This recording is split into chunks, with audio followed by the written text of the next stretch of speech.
안녕하세요. 조병현 박사입니다. 서울의 소리 바른역사교실, 역사를 잊은 민족에게 미래는 없다. 오늘은 31번째 시간이 되겠습니다. 오늘은 백제 해외 식민지 개척에 대해서 알아볼 건데, 이 부분은 상고사 제8편에 해당이 됩니다. 내용이 조금 많습니다만은 제가 최대한 충분히 전달될 수 있도록 한번 설명을 하겠습니다. 사실 제가 한 1시간에서 1시간 반 정도 이렇게 말씀을 드리는데 많이 좀 지겨울 수가 있습니다. 또 제가 강의하는 식으로 하지 않고 이 내용을 전달하는 독해를 하는 식으로 진행되기 때문에 좀 재미도 없고 좀 따분하고 그렇습니다. 그렇지만은 기록으로 단재 선생님의 상고사를 처음부터 끝까지 한 줄도 빼놓지 않고 다 이렇게 텍스트해서 이렇게 남기는 또 역사적으로 가치가 있는 그런 작업이다 생각을 해서 좀 미련스럽게 하고 있습니다. 이런 점은 좀 이해를 해 주시고, 또 제가 최근에 저희들 조선사 상고사죠. 그 모임에 가서 강의도 하고 또 이런 포럼도 정기적으로 하는데 가서 이제 얘기를 해보면은 사실 제가 지금 30회까지 하면서 선생님의 쓴 논문, 그 책, 상고사 이런 거 중심으로 이렇게 읽고 설명하고 했기 때문에 충분히 나의 지식으로 이렇게 100% 흡수를 하지 못하는 이제 이런 경우도 많이 있었습니다. 그런데 그런 모임이나 장소에 가서 얘기를 들어보고 같이 해보니까 다른 사람들이 얘기하는 거와 우리 단재 선생님께서 말씀하시는 내용이 거의 차이가 없습니다. 오히려 지금은 인터넷 홍수 시대에 정보가 아주 취득하기가 쉬운데 그런 정보를 가지고 말씀을 하는 거나 단재 선생님께서 근 100년 전에 직접 쓰신 거와 큰 차이가 없다. 그래서 제가 정말 위대하고 정말 대단한 작품이다. 우리 상고사의 전범으로서 우리 민족주의 사학계에 아주 가장 이상적인 책이다. 이렇게 상고사를 제가 평가를 하면서 이제 공부를 좀 더 해야 되겠다.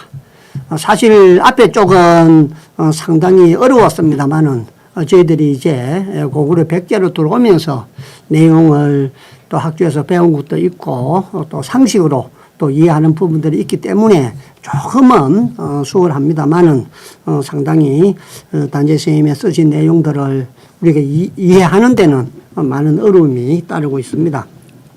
어찌됐든 간에 좀 미련하게 같이 상고사 끝까지 제가 지금 하는 방법으로 이렇게 좀 말씀을 드리고 이게 끝나고 나면 제가 잘할 수 있는 좀 자유롭고 또 재미있게 주제를 선정을 해서 그렇게 계속 이어나가도록 하겠습니다. 그래서 오늘은 이제 제 1장이 됩니다.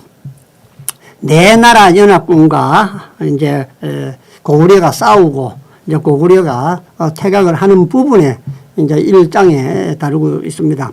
여기서 이제 네 나라는 이제 신라, 이제 백제, 가야, 외까지 이제 포함을 하죠. 그래서 나중에는 이제 나제동맹, 신라와 백제가 동맹을 맺어서 이제 고구려에 대응을 하는 이제 그런 내용들이 쭉 이제 설명이 됩니다. 그리고 첫 번째로 신라 백제 두 나라 관계의 유래와 비밀 동맹의 성립에 대해서 이제 기록을 하고 계십니다. 이 부분은 앞에서도 저희들이 이제 좀 살펴본 부분인데, 장수왕의 남진 정책이 비록 한때 백제를 무너뜨렸으나 마침내 남쪽의 세 나라, 그러니까 신라와 백제와 가야가 이제 연맹을 맺는 하나의 원인이 되었다는 것입니다. 그래서 역사상 초유의 대병국을 이루었다. 이제 고구려와 세 나라가 대항을 하는 일인자 형국이 되었다는 얘기죠.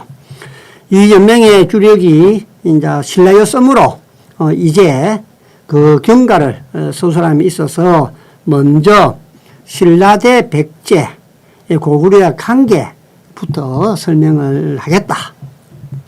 그러면서 이제 신라는 원래 그 지방이 고구려와 멀고 백제와 가까워서 고구려보다 백제와의 관계가 더욱 더 이제 복잡해졌다. 여기서 복잡해졌다는 얘기는 많아졌다는 얘기겠죠. 그러나 삼국사기에 실려 있는 신라와 백제의 관계는 그 기록은 믿을 만한 것이 적다. 그래서 한두 가지 예를 들어보겠다. 이를테면 신라가 탈의 이사금 이후로 백제와 서로 200명 정도 적은 군사로 영역도 전하지 않는 와산, 봉산 등지를 거의 해마다 빼앗기고 했다. 이런 이제 기록이 있다는 거죠. 그런데 신라는 당초에 경주 한 모퉁이의 조그마한 나라였고, 백제는 온조왕 때 벌써 마한 50개의 나라를 차지했다. 그런데 어찌 신라와 똑같이 해마다 200명 정도 군사가 싸워서 이기고 주고 빼앗기고 했겠느냐. 그것 좀 얘기가 맞지 않다. 이런 말씀이고요. 그리고 또 한 가지는 두 나라가 간혹 하고 친하게 지낼 때도 있었다. 그때마다 늘 백제가 먼저 신라를 향해서 화의를 빌었다고 했다. 백제가 신라보다 몇 값줄 큰 나라인데 어찌 먼저 굴복을 하고 백제가 신라한테 그렇게 화해를 청했겠느냐. 그거 이상하다. 이런 말씀이죠. 백제와 신라 사이에 가라, 6나라와 사벌, 간문 등 완충국이 가운데 있었는데 어찌 백제가 가야라든지 그런 나라들과 하고는 아무도 충돌을 안 하고 오히려 신라를 침범하겠는가. 이런 게 다 사실과 맞지 않다. 그것은 당연히 신라가 통일을 하고 신라가 역사를 기록하면서 춘추필법에 의해서 고구려와의 관계라든지 이런 백제와의 관계들은 바꿔서 좀 축소하고 또 신라에 유리하게 그렇게 적은돼서 기인한다. 이런 이제 배경이 있다고 보면 되겠습니다. 대개 신라가 백제를 이제 원망하는 게 심했다. 백제가 망한 뒤에 그와 관계된 사적을 많이 고치거나 혹은 위조하였다. 진화의 삼국지나 남사나 북사 등에 보면은 신라가 처음에 백제의 결제를 받았다 하였으니 이것이 도리어 믿을 만한 기록이다. 우리 기록에는 신라가 통일을 하고 나서 백제와 관련된 기록들을 많이 지웠는데 오히려 중국에 진화의 삼국지나 남사나 북사에는 그런 기록들이 남아있다 아직도. 그런데 거기에 보면 신라가 백제한테 결제를 받았다. 얘기는 삼국으로 모셨다는 얘기겠죠. 신라가 백제를 삼국으로 모셨다고 기록이 됐다. 오히려 이게 더 믿을 만한 기록이 아니겠는가 이렇게 말씀을 하십니다. 그리고 이제 경구수왕 이후에 백제가 고구려와 설전을 벌이는 동안에 이제 신라는 자립할 수 있는 이제 기반을 닦고 백제와 함께 대항을 하다가 오래지 않아 고구려의 이제 강제토 대왕이 이제 등장을 해서 국위를 크게 떨치게 되고 또 이제 백제의 아신왕이 외병을 불러서 북으로 고구려를 막고 남으로는 이제 신라를 이제 침범을 하게 되죠. 신라의 뇌물 이사금은 고구려의 구원봉을 얻어서 외를 물리치고 몸소 강개토와 함께 조화를 하여 외는 멀고 신라는 가까움으로 이제부터 외를 끊고 신라와 사귀어 고구려를 막기로 결정을 해서 신라와 백제 두 나라가 비밀 동맹을 이제 맺게 되었다. 이렇게 설명을 하시면서 이제 삼국 사기에 보면은 눌지 이사금이 39년에 눌지 이사금 39년 서기로 따지면 455년에 고구려가 백제를 침범하니 눌지 이사금이 군사를 보내서 백제를 구원하였으니 이는 곧 위에 말한 두 나라의 동맹의 결과다. 이 밖에도 고구려 대동맹 양국의 침략전과 동맹 양국 때 고구려의 방어전이 잦았을 것인데 기록에 보이지 않는 것은 사문이 떨어져 나가 없어진 것이다. 역사를 기록하는데 빼먹어서 없어진 것이다. 이런 이제 말씀입니다. 신라 제19대 왕이죠. 신라 제19대 왕이 이제 눌지사금인데 그때 이제 440년에 이제 적대 관계에 있던 백제와 이제 동맹을 체결해서 이제 고구려 남진 전책에 이제 대응을 하죠. 그래서 장수왕이 427년도에 이제 평양으로 천도를 하고 나서 남진 정책을 펴죠. 광개토 대왕은 북진 정책을 폈는데 이제 장수왕은 이제 평양으로 수도를 옮기고 남진 정책을 이제 펴게 됨으로 해서 신라와 백제가 위협을 느끼고 이제 이제 동맹을 이제 맺었다는 얘기입니다. 예, 그래서 고구려는 이제 군사적으로 이제 상당히 우위를 가지고 있었죠. 그 군사적인 힘을 빌려서 이제 신라와 백제를 이제 많이 공격을 했습니다.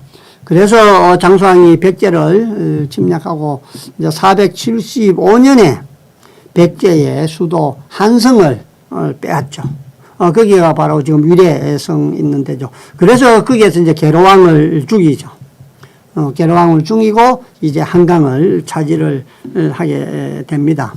이때 이제 신라가 10,000명의 지원군을 백제를 돕기 위해서 지원군을 보내는 이제 그러한 과정을 단재 스님께서 이렇게 말씀하고 계시는 겁니다.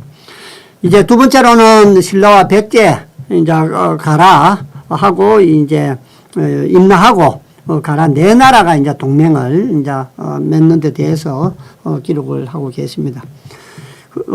장수왕이 이제 신위례성을 침노하자 이제 계루왕이죠. 건계루왕.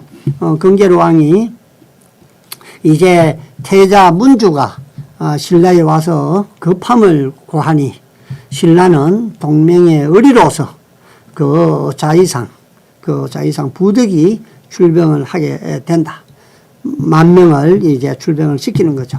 그래서 이제 자비 마립간이 군사 10,000명을 이제 데리고 공원에 나섰으나 계루왕이 이미 죽고 또 신위례성은 벌써 무너진 뒤였습니다. 그래서 문주왕은 서울을 회복하지 못하고 물러나서 웅진에 도입하니 웅진이 지금의 공주죠. 공주. 예. 웅진은 강개토 대왕 비문에 고모 나라라고 한 것이다. 강개토 대왕 비문에는 이제 웅진이라고 안 해놓고 이제 고모 나라라고 적혀 있습니다. 둘 다 곰나루로 읽는 것이 맞다. 웅진이나 고모 나라나 다 곰나루다. 그 곰나루를 떤 이두문자라는 것이죠. 이두문자라는 것입니다. 그래서 이제 지금의 공주가 당시 이제 곰나루가 됩니다. 이때 한강 이남에는 이제 신라와 백제 외에도 이제 가라가 있었고 또 이제 가라는 6가야, 6가야가 있었을 때죠. 이 6가야는 경상도를 이제 이렇게 나누어서 서로 이제 운구하고 있다는 것은 지난번에 이제 말씀을 한번 드렸고요. 그런데 그 중에 이제 종주국은 이제 신가라가 이제 종주국이었고, 이제 임나라, 아라, 고자, 고령, 벽진 5가라는 이제 이에 부속돼서 딸려 있었다는 얘기입니다.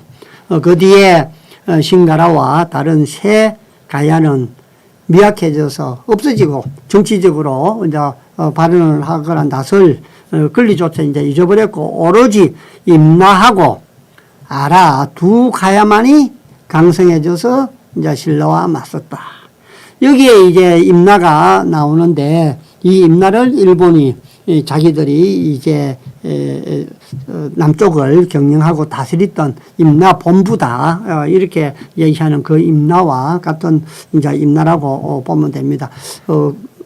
사실은 내용은 틀립니다만은 이제 임나 용어는 이렇게 서로 같이 쓰고 있는 것을 이제 우리가 알 수가 있습니다. 그래서 강개토 대왕이 외를 칠 때 이제 상당한 군사를 내서 신라와 함께 고구려를 도우기도 하고 이제 또 외하고도 이제 싸웠죠. 이때 이제 신위례성이 무너지고 백제가 공주로 웅진으로 이제 천도를 하니 이제 2가야가 크게 놀라서 우리도 고구려의 침범에 이제 망할 수가 있다. 이제 이런 얘기죠. 그래서 이제 스스로 이제 보전을 이제 도모하기 위해서 또 신라와 백제와 또 힘을 합쳐서 이제 고구려를 이제 막아내고자 하는데 그래도 힘이 부족함을 느끼고 이제 2가라의 동맹을 가입을 권유를 해서 신라와 백제 2나라 고구려의 공수동맹이 신라, 백제, 임나, 아라 이 4나라하고 이제 동맹을 맺고 이 4나라가 동맹을 맺고 이제 고구려와 이제 동수공맹으로 이제 변했다. 고구려에 대항하는 이제 공수동맹으로 이제 맺었다. 장수왕은 신라가 전번에 고구려한테 큰 이제 은혜 강개토왕이 왜군을 이제 정벌한 일을 잊고 백제와 연합합을 크게 분하게 여겼다. 신라는 강개토 대왕이 왜군을 쳐부숴주고 이렇게 도와줬는데 이제 백제와 연합을 해서 자기들한테 대항을 하니까 이제 크게 이제 격분을 해서 이제 481년에 이제 대병을 일으켜서 신라의 동북부를 침공하니 신라 소지 마립간이 몸소 이제 비열헐 지금의 안변이죠. 안변에 이르러 방어하다 크게 패해서 고구려가 이긴 기세를 타서 남으로 이제 내려와서 고명 지금의 회양동 7개의 성을 함락시키니 백제의 동성대왕 우리가 동성대왕 동명성대왕 동성대왕인데 다음 장에 자세히 설명이 되겠습니다.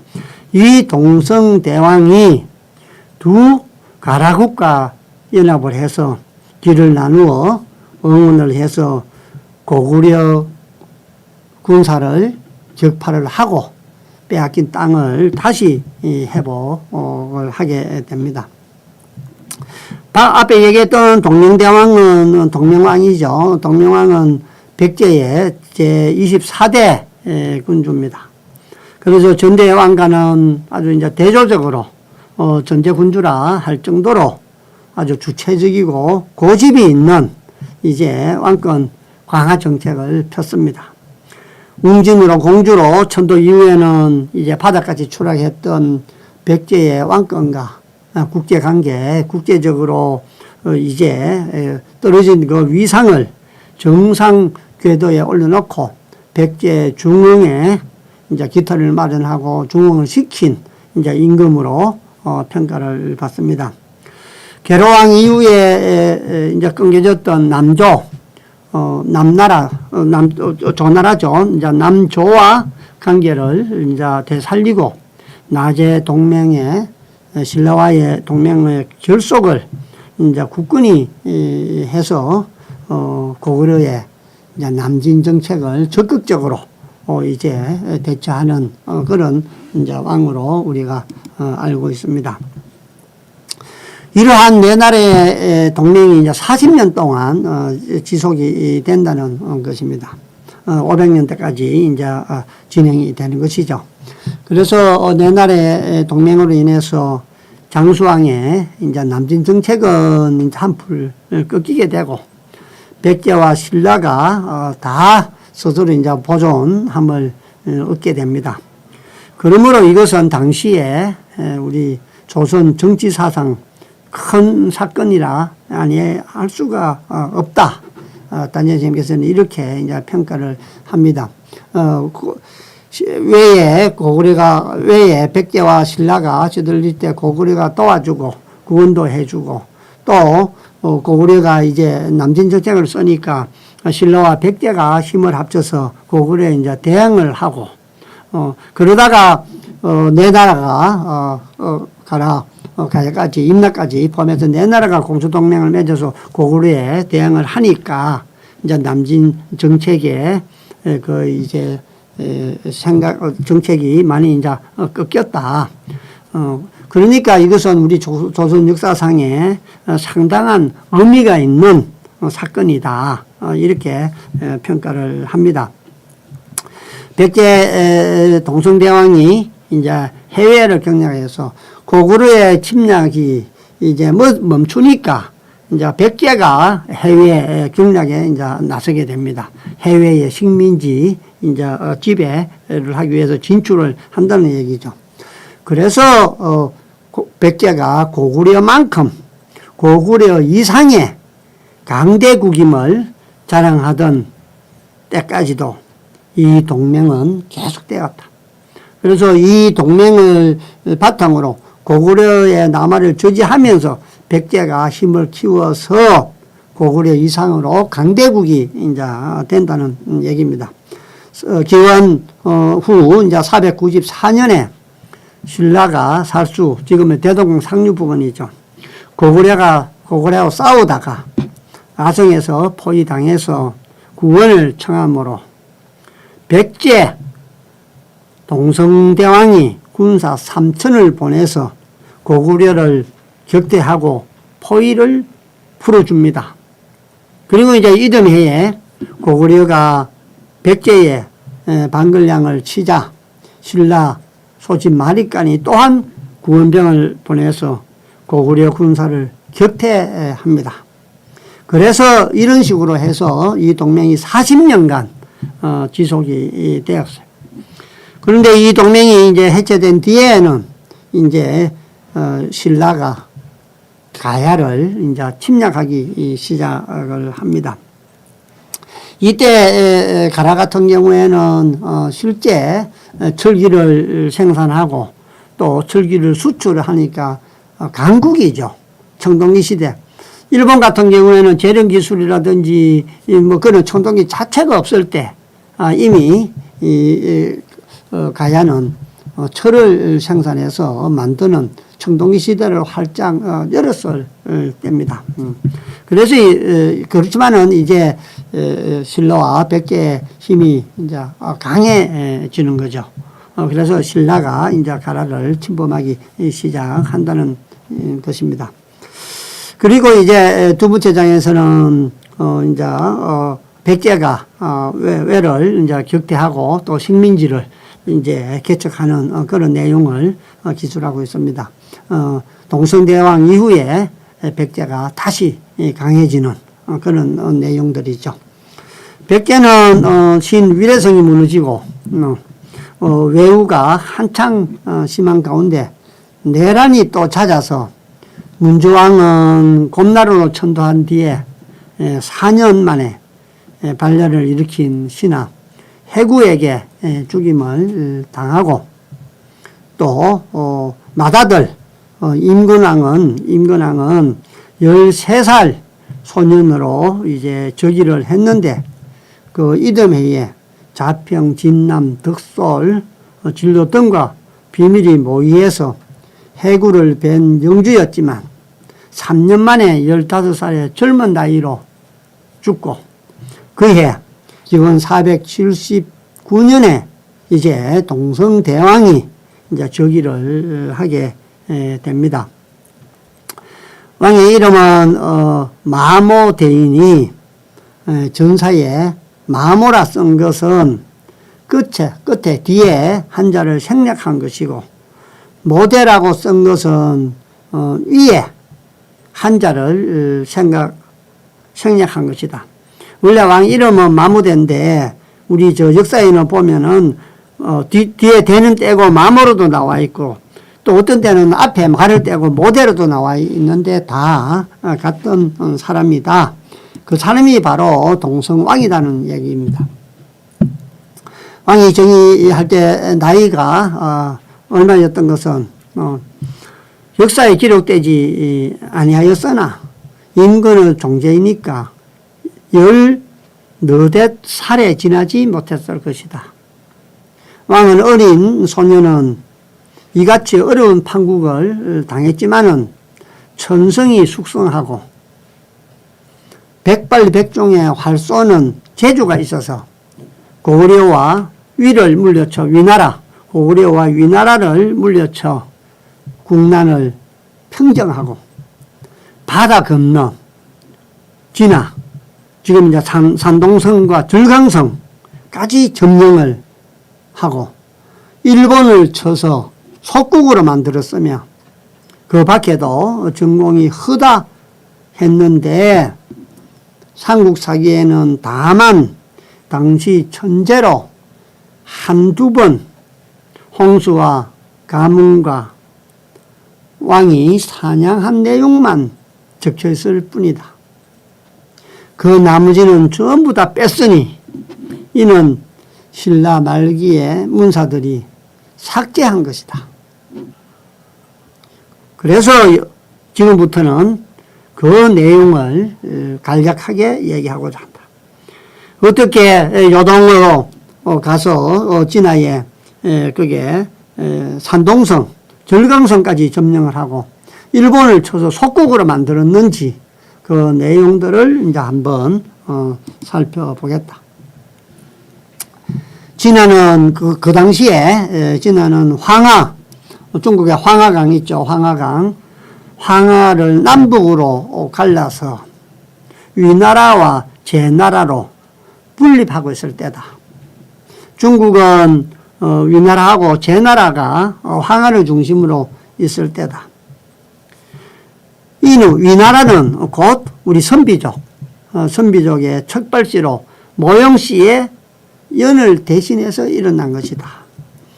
지난번에 우리 모용 조선이 있었고 그 조선이 연하게 망했는데 이 연이 망하고 다시 위나라가 되었다. 그 세력이 커서 당시 유일한 강국으로 치게 되었다. 그런데 장수왕은 남쪽 네 나라의 동맹으로 인해서 백제를 합치지 못하였으므로 손을 대지 않고 사람을 죽이는 신랄한 수완을 부려서 제3국으로 하여서 먼저 백제를 격파하고 자기는 그 뒤에 이익을 거두려고 했다. 그래서 해마다 황금과 명주 10대를 위나라에 보냈다. 그래서 위나라가 백제를 치도록 고구려가 뒤에서 도왔다. 그런데 3년 만에 사신 예술분을 빈손으로 이제 위에 보냈죠. 매번 이렇게 뇌물을 사실은 백제를 쳐달라고 뇌물을 줬는데 빈손으로 이제 보냈다는 얘기입니다. 그 까닭을 물으니까 이제 사실은 예술불이 사비부여에는 황금산이 있고 섬라인데 지금 이제 제주도로 얘기합니다. 섬라에는 명주연이 있어. 두 가지 보물이 한량없이 나무로 전일에는 이를 캐서 폐하께 바친 것인데 이제 사비부여가 백제 수도가 됐고 섬라도 백제가 정복해서 황금산과 명주연이 다 그 손에 들어갔다. 그래서 우리 고구려가 그 두 가지 보물을 구경할 수 없게 됐다. 그래서 폐하께 갖다 들이지 못하게 됐다. 이렇게 거짓말을 한 거죠. 백제를 치도록. 그래서 위에 임금과 신하들이 이 말을 고지 듣고 백제를 쳐서 황금산에 황금과 명주연에 명주를 빼앗을 야욕이 치밀어서 동침에 군사를 일으켰다. 이제 동쪽을 치고자 군사를 일으켰다. 어떻게 위나라가 동쪽에 백제를 치겠습니까? 그죠?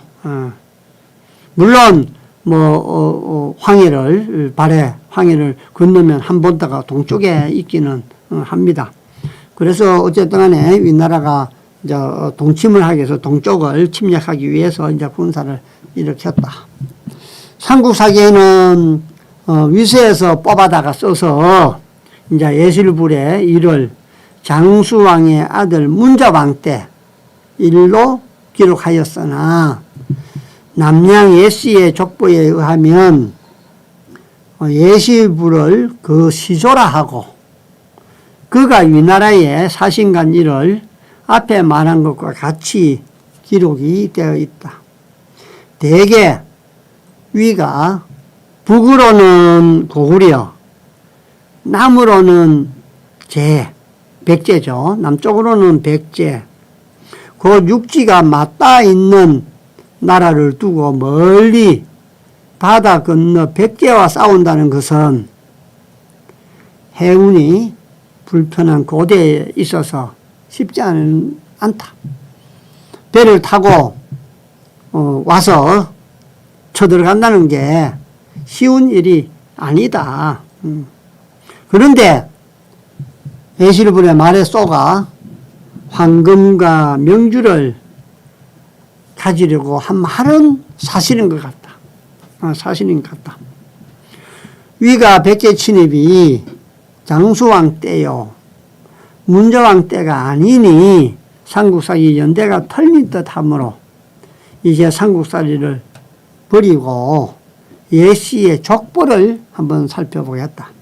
삼국사기는 연대가 안 맞으니까 기록이 되어 있는 예씨 족보에 어떻게 기록이 되어 있는지 한번 살펴보겠다. 그래서 여기 예술불이 바로 남양 예씨의 시조로 지금 되어 있는 것을 알 수가 있습니다. 그래서 그 족보를 한번 보자는 얘기입니다. 위양이 까닭을 물으니 예술불이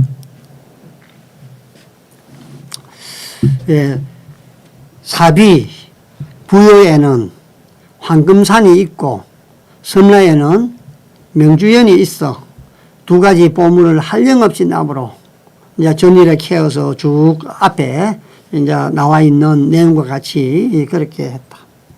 그래서 이걸 고지 듣고 이제 군사를 일으켰다. 이렇게 이제 되어 있다는 거죠. 예. 그 다음에 이제 진화 대륙의 나라로서 이제 조선에 침범한 자가 많다. 이 조선을 침범한 나라 위나라부터 시작해서 대륙에 있는 나라들이 여러 나라들이 이제 조선을 침범한다. 그 군사의 수가 대략 10만에 이르는 것은 척발시의 위가 최초였다. 이같이 큰 적을 격퇴한 이는 이제는 동성왕이 처음이다. 위나라의 이제 여러 군사들이 이제 침범도 하고 여러 이제 대륙에 있는 나라들이 조선을 이제 침범을 하죠. 그래서 이제 수나라 같은 경우에는 10만 명의 이제 대군이 이제 격퇴한 일도 있고, 그렇지만은 이제 또 동성왕이 백제를 침범한 왜국을 크게 무찌른 것은 이제 동성왕 때가 처음이다. 그래서 위서에는 그 나라의 수치를 숨기기 위해서 이러한 내용들을 이제 기록하지 않았고, 또 삼국사기는 백제의 공을 치사하는 거니까 또 그 내용은 삭제를 해버렸고, 이런 것들이 이제 신라의 사필이라는 것이죠. 사필을 쫓아서 내나 중국의 진주필법과 똑같은 것이죠. 그래서 좋은 것들만 기록을 해놨다. 그런데 이제 남제서에 보면은 제나라, 남쪽의 제나라를 기록한 책에 보면은 그 대략이 기재가 되어 있다. 그것도 당태종, 당나라 태종, 태종의 해방으로 대부분 빠지고 겨우 동성왕이 남제에게 보낸 국서가 남아있는 게 그게 실려 있다.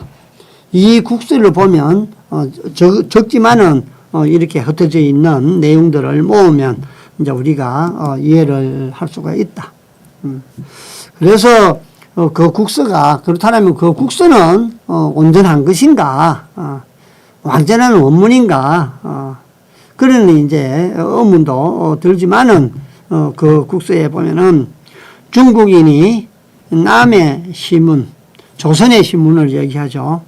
중국 입장에서 쓴 거니까 중국인이 남의 시문을 고침해 대담하여 중국을 수방 혹은 원방이라고 쓴 자구는 전애들 채집할 때는 반드시 황도 혹은 대방 등으로 고친다. 이러한 내용들은 연암 박지원 선생님이 한 말도 있다.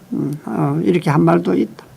심상한 엄풍영월의 시나 글도 그러하거니와 하물며 정치상으로 아주 밀접한 관련이 있는 국서는 어떻게 우리가 위조가 되지 않았다라고 볼 수 있는가, 이렇게 의문을 던집니다.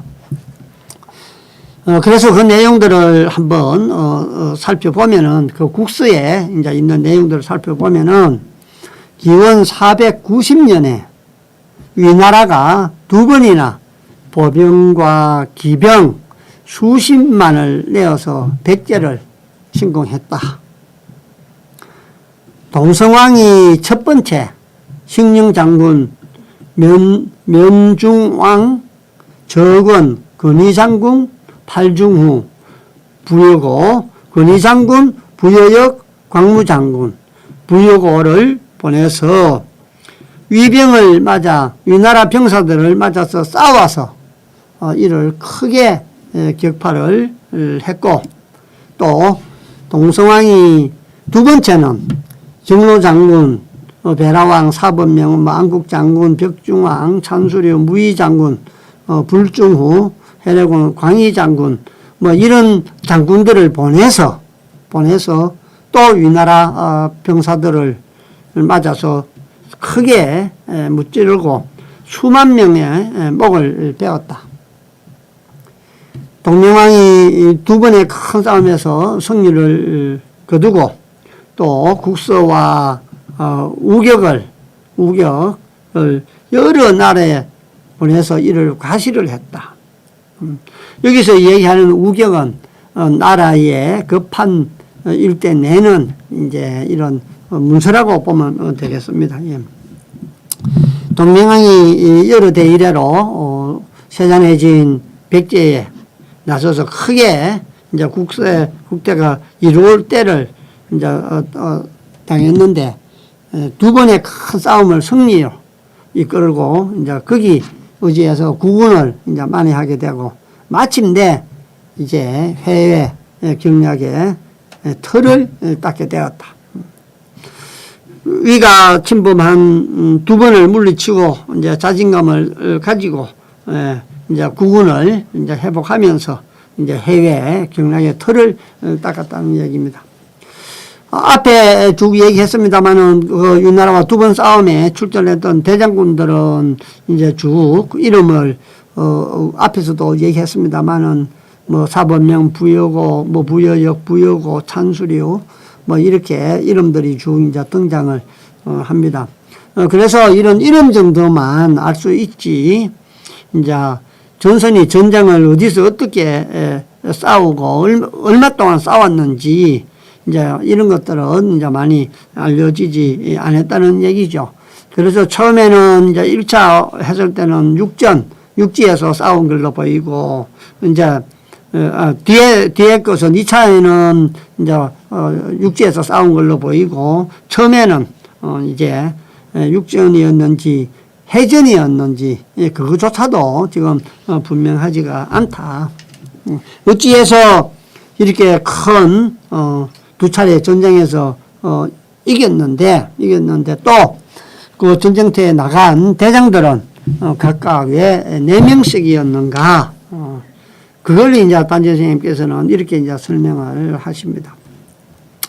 이는 백제왕도 부여나 고구려와 같이 중, 전, 후, 좌, 우에 5군 제도를 써서 동성왕이 중군의 대원수가 되고 네 사람은 각기 네 사람의 원수가 된 것이다. 그래서 장군을 네 사람을 내보냈던 것은 이제 5군 중에 왕이 이제 최고 중군이 되고 중심의 군이 되고 나머지 네 사람한테 그렇게 장군을 직위를 줘서 이제 원수가 돼서 싸우도록 이제 했기 때문이다. 그래서 앞에 대장들을 네 사람씩을 이제 내보낸 것이다. 이렇게 설명을 합니다. 그리고 또 이제 어찌해서 이제 적은 그 전쟁에 나갔던 이제 그 대장 중에 한 사람이죠. 적은이 또 이제 사범명 이런 사람들이 이제 동성왕의 신하로서 또 어떻게 왕이 되었는가 이렇게 이제 묻습니다. 그래서 신은 조선의 고제이니 대왕은 신하의 번역으로 곧 한나라에 군림하는 천자를 이제 신하라고 얘기를 한다. 신하라고 얘기를 한다. 그렇기 때문에 왕은 한의 번역으로 곧 대왕을 보좌하는 소왕의 칭호들이기 때문이다. 그래서 전쟁에 나갔던 적은이나 사법명 이런 사람들이 이제 신하가 되었다라는 것입니다. 그래서 그 신하로서 이제 왕을 이제 모시게 되었다. 이런 얘기입니다. 결국은 전쟁에 네 사람씩 나간 사람들은 이제 오부제도에서 하나의 부의 왕으로서 이제 또 원수로서 이렇게 전쟁에 참전을 했다는 얘기가 됩니다. 조선 역대로 바다를 건너서 영토를 넓힌 것은 이제 백제의 경구수왕과 동성왕 두 시대밖에 없다. 동성왕 때는 경구수왕 때보다 더욱 영토가 넓었으므로 구당서나 백제전에 백제의 지리를 기록하고 있는데 그 지리를 한번 살펴보면 서로 바다를 건너 월주에 이르고 북으로 바다를 건너 고구려에 이르고 남으로 바다를 건너 외에 이른다 라고 이제 되어 있다는 겁니다. 그렇다면 여기서 바다를 건너 서쪽은 바다를 건너서 월주의 땅이 이른다고 했는데 여기서 얘기하는 그러면 월주가 어디냐? 지금의 회계라고 합니다. 그래서 회계가 제가 정확하게 지금 어디에 있는지 확인을 못했습니다만은 그 회계 부분이 이제 백제의 땅이었다는 얘기가 결국 되겠습니다. 또 문헌 비고에 보면은 이제 월왕 구천이 이를 가리킨 것이고 고려는 당인이 고구려를 이제 얘기할 때 쓰는 말이다. 그래서 고구려의 국정인 요수 지금의 이제 봉천 서쪽이죠. 봉천 서쪽이 됩니다. 요수 요하 그 요수 강을 얘기합니다. 그 요수 서쪽이 다 백제의 소유였으니 만주 원류고에 검주 어주 애훈 등지가 다 백제 영토였다. 검주하고 어주하고 애훈 등지가 다 백제였다라고 돼. 만주 원류고는 청나라 강희제가 시켜서 만든 역사서죠. 아주 어마어마한 역사서인데 중국에서는 24사에 중국에서는 여러 가지 정사가 많고 역사책이 많습니다만은 황제가 중국 역사상 가장 넓은 영토를 확보했던 청의 왕이 시켜서 역사서를 다 썼는데 이것은 자기들의 역사가 아니다. 그렇기 때문에 이 만주 원료고는 중국의 역사서로 지금 인정을 안 해주고 있습니다. 그런데 이 만주 그라모 원료고에는 어느 나라 역사들을 다 다뤘느냐? 요 나라 금나라 역사들도 다 다뤘죠. 만주 원료고가 자기들 역사가 아니라고 지금 중국에서 얘기하면서 자기들 역사서로도 편입을 안 하면 그 안에 들어있던 나라, 요 나라 금나라도 다 자기들 나라가 아니고 우리와 같은 나라를 인정하는 이제 그런 셈입니다. 그래서 만주 원료고는 한번 자세히 읽어보면은 우리 대륙에 있는 나라들이 다 우리와 같은 계통이고 우리 같은 핏줄이고 또 그 땅이 우리 땅이라는 것을 이제 알 수가 있습니다. 왜는 지금의 왜입니다. 앞에 우리가 지금 왜를 쭉 얘기를 하는데 그렇다면 이 왜가 누구냐? 왜가 누구냐? 지금의 일본이라고 얘기를 합니다. 처음에 시작은 왜는 지금의 일본이라고 얘기하지만은 결국은 일본에 있는 원주민하고는 다른 이제 일본이라는 얘기입니다. 요 뒤에 나오는 얘기들이 위에 인용한 구당서에 이 두 구절에 의하면 당시 일본 정국이 백제의 속국이 되었던 것을 의심할 나위가 없다. 백제가 위에 해외 식민지를 어느 때에 잃었는가 하면 성왕의 초년에 고구려에게 패하고 말년에 신라한테 패해서 나라의 형세가 쇠약해지고 이때 해외 식민지가 거의 몰락해서 다 뺏기게 되었다. 그 이전까지만 해도 일본은 백제의 식민지였다.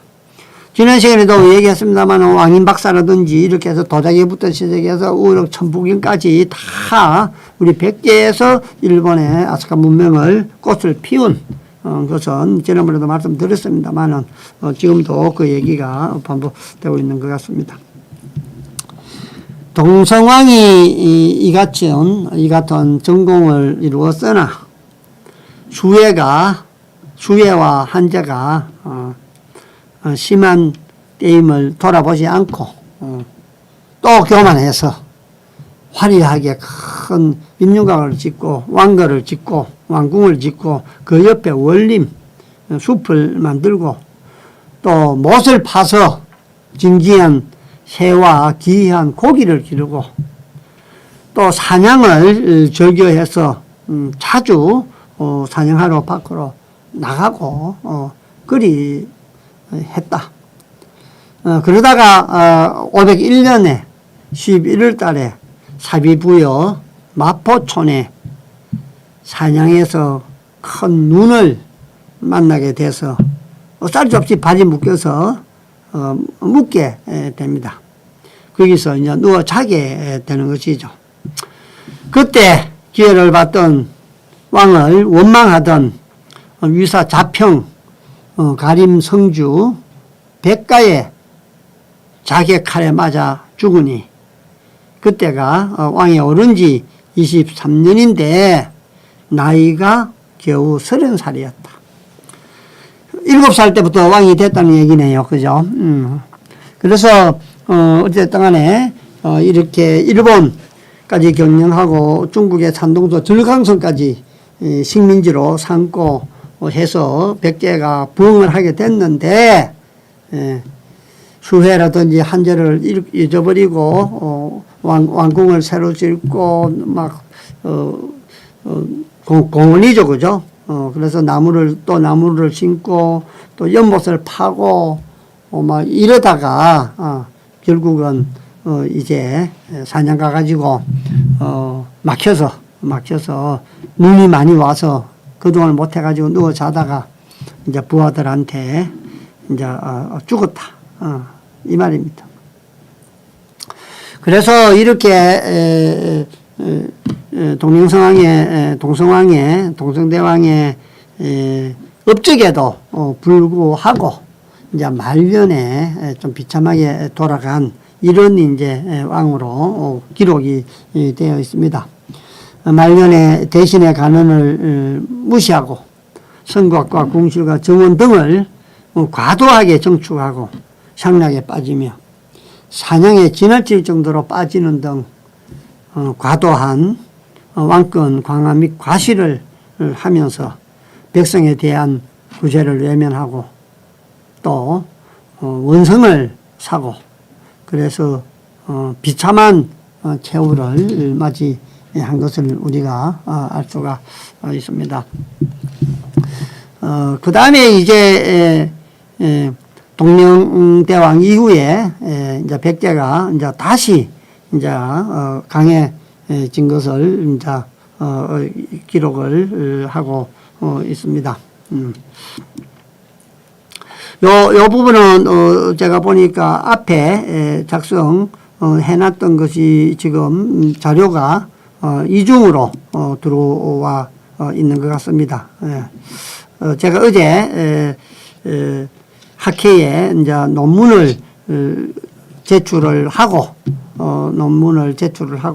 늦게 새벽에 이 자료를 정리하다 보니까 조금 잘못된 부분이 있는 것 같습니다. 그래서 이 부분들은 아까 제가 말씀을 드린 부분이고요. 그래서 이렇게 동명성왕이 중국을 다 쳐부쉈고 이제 했다는 얘기들을 이제 우리가 알 수가 있습니다. 여기에 이제 보면은 어떻게